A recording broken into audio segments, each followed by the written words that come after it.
किसी ने क्या खूब कहा है कि हार तो वो सबक है जो आपको बेहतर होने का मौका देती है।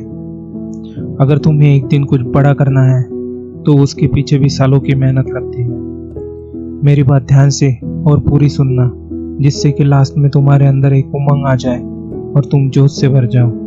अगर तुम एक ऐसे इंसान हो जिसे कुछ भी करने का डर लगता है, जिसे लोगों की बातें छल कपट लगती है, तुम बहुत उदास रहते हो और लोगों को भी निराश लगते हो, तो तुम इन 7 दिनों में अलग ही कलाबाजी कर दो, उल्टा कर दो। लोग हमें बेवकूफ़ क्यों मानते हैं? क्योंकि हम वैसे नहीं हैं जैसे वो चाहते हैं। बोलने में तुम दुनिया वालों से काफ़ी अलग हो, लेकिन अगर तुम अलग हो ना, तो तुम्हें अलग कुछ करना भी पड़ेगा। ये बात आज ही मान लो। अब वो वक्त आ गया है जब तुम्हें तुम्हारे डिफरेंट स्टाइल की वजह से डिफरेंट एक्टिविटी भी करनी पड़ेगी। जब भी मौका मिले अपनी इस अकेलापन का फ़ायदा उठा लेना। जब भी मौका मिले अपनी इस चुप्पी का तोड़ दे देना। जो चीज़ जितनी ज़्यादा घिसेगी ना, उतनी ही ज़्यादा चमकेगी। अगर तुम खुद को कुछ दिनों तक घिसते रहोगे ना, तो तुम भी चमक जाओगे। अब तुम कहोगे कि मैं ऐसा क्या करूं जिससे मेरे अंदर एक चमक आ जाए, लोग आकर्षित हो जाए। एक बात पता है, जो चीज़ चलती रहती है ना, वो आगे बढ़ती रहती है, और जो चीज़ एक जगह रुक जाती है वो सड़ जाती है। अब तुम्हें डिसाइड करना है कि तुम्हें आगे बढ़ना है या पड़े पड़े सड़ जाना है। मैं कह रहा हूँ कि तुम 7 दिन में वो करो जिससे तुम्हारी ज़िंदगी पलट जाएगी। पहली बात तो ये कि तुम्हें तुम्हारी बॉडी को फिट रखना है, और उसके लिए तुम्हें एक्सरसाइज करनी पड़ेगी। अगर तुम एक्सरसाइज भी करते हो तो तुम्हें अपनी ज़िंदगी में बदलाव आने शुरू हो जाएंगे। सारी टेंशन ख़त्म हो जाएंगी। मास्टरबेशन बहुत ज़्यादा हो रहा है तो उसे क्विट कर दो। अगर तुम लेज़ी फील कर रहे हो तो उस लेज़ीनेस को हटाओ और जोश के साथ अपना काम करना स्टार्ट करो। खुद से खुद को हंसाने की कोशिश करो। अगर तुम्हें खुद से हंसी आएगी ना, तो तुम्हारी जो भी बातें हैं, तुम्हारी जो भी एक्टिविटी है, लोग भी उसके मज़े लेंगे। मतलब लोग तुम्हारे फैन हो जाएंगे। और आगे जो बात करूँगा उसे और भी ध्यान से सुनो।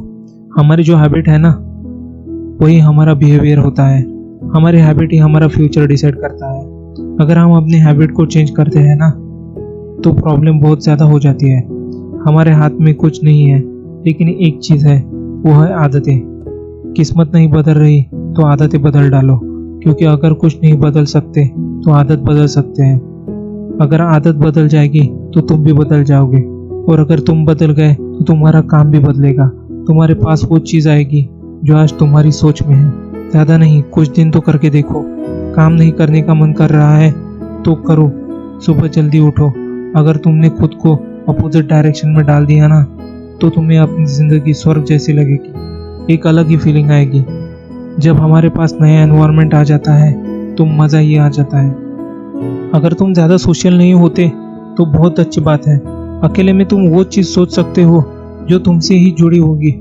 तुम दूसरों के माइंड को अच्छे से रीड कर पाओगे। एक टाइम फिक्स कर दो और सोचो अपने लाइफ के बारे में, अपने बारे में, अपने फ्यूचर के बारे में।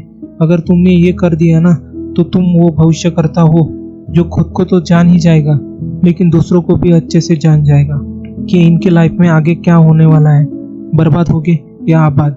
जब दिन के कुछ घंटे आप अपने साथ बिताते हो ना, तो इससे होता क्या है, हमारे लाइफ में एक न्यू रिटर्निंग आता है। हम अलग जोश के साथ नया कदम उठाते हैं। अगर कोई बंदा उदास होता है तो अकेले में उसे ज़रूर रहना चाहिए, खुद से बात करनी चाहिए। मैंने पहली बात क्या बोली थी, अपने आप को घिस के देखो, और देखो चमक इतनी आएंगी। जब भी मौका मिले वो काम करने का, करके दिखाओ। वो करो जो तुम आज तक नहीं कर रहे थे, वो करना शुरू करो, और ज़िंदगी एक अलग ही लेवल पे चली जाएगी। जीत और हार होना सोचने वाले पर निर्भर है। मान लिया तो हार है और ठान लिया तो जीत।